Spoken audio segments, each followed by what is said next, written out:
ओम साई राम। आज हम अध्याय 4 के बारे में बात करेंगे।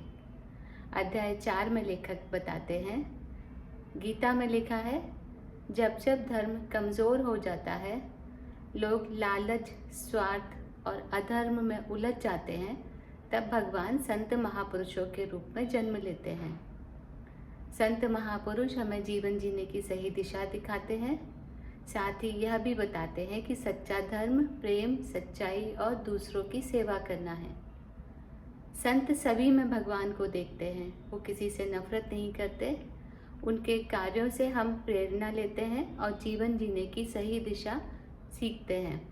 जैसे ज्ञानेश्वर ने ज्ञान का संदेश दिया, नामदेव ने भक्ति का संदेश दिया, साईं बाबा ने समानता, प्रेम और भाईचारे का संदेश दिया। साईं बाबा ने बताया, सबका मालिक एक है। साईं बाबा ने शिरडी में आकर शिरडी को एक पवित्र तीर्थ स्थान बना दिया। वो कभी शिरडी से बाहर नहीं गए, लेकिन उनके दर्शनों के लिए जगह जगह से लोग आते थे और बहुत सुख पाते थे। गौली बुबा नाम के एक भक्त जो पंढरपुर में 8 महीने रहते थे, जब वो शिरडी में साईं बाबा के दर्शन के लिए आए, उन्होंने अनुभव किया और कहा कि ये तो सचमुच में पंढरीनाथ हैं, ये द्वारका के अवतार हैं। साईं बाबा को श्री कृष्ण के पूजन में बहुत रुचि थी।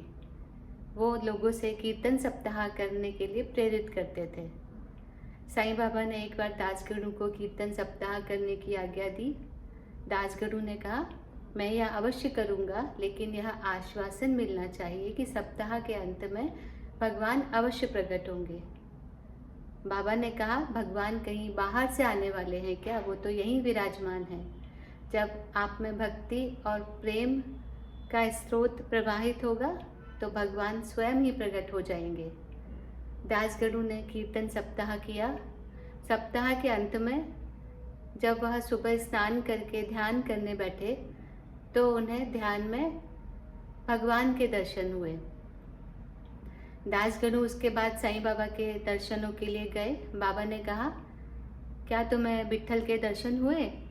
क्या वह आए थे? अब उन्हें संभाल कर रखना और उनका भली प्रकार पूजा विधि करना।